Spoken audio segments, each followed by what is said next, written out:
Monsieur l'ambassadeur, monsieur le sous-préfet, mesdames, messieurs les élus, mes chers amis de famille indo-chinoise et mesdames, messieurs, comment est née l'idée de ce mémorial? C'est ce que je vais vous raconter, mais je me présente pour ceux qui ne me connaissent pas. Je m'appelle Michel Leca, je suis le petit-fils de Robert Bondier, photographe à Bergerac depuis 1930.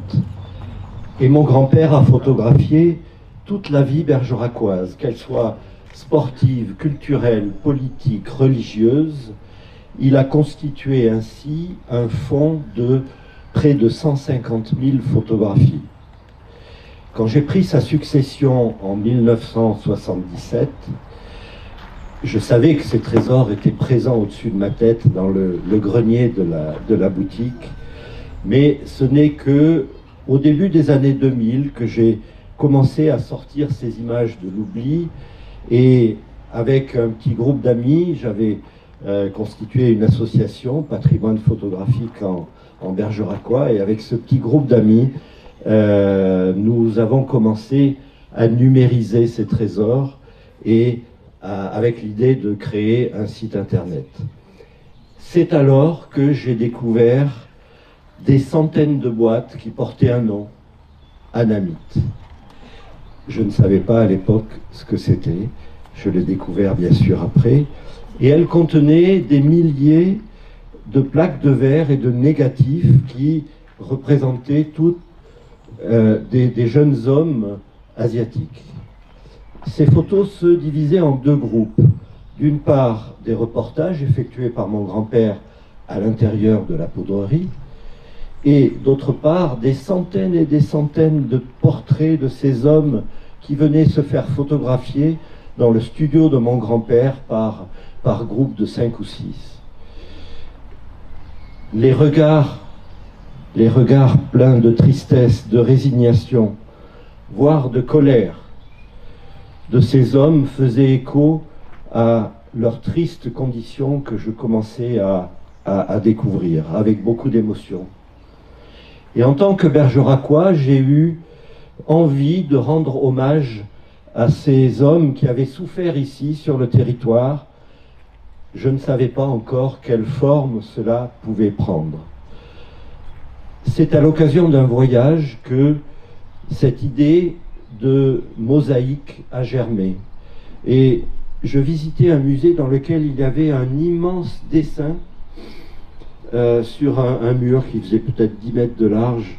Et en me rapprochant, j'ai vu que cet immense dessin était constitué de milliers de petits dessins. Et chacun de ces petits dessins étant bien sûr un pixel de ce grand. Je tenais là mon hommage général, mais qui en même temps prenait compte de chacune des victimes de cette immigration forcée passée par le studio de mon grand-père. Restait le financement et la mise en œuvre de cette idée. Ce n'était pas le plus facile. Mais en 2020, j'ai eu la grande chance de rencontrer Pierre Daume, avec lequel nous avons lancé ce grand projet de livres, d'expositions et de mémorial. Et Pierre a tout de suite adhéré à mon idée avec beaucoup d'enthousiasme.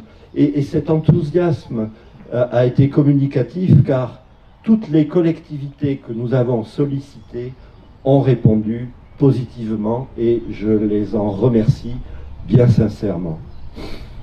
Il ne restait plus qu'à mettre en œuvre, avec un petit peu de travail, le traitement de 1200 petits portraits sur mes logiciels, leur agencement avec leur impression avec la société photocéramique dont le représentant, M. Cadéo, est ici présent, et puis les conseils de Cindy Levan, ingénieure en bâtiment et petite fille de travailleurs indochinois, donc quel hommage pour les techniques de pose.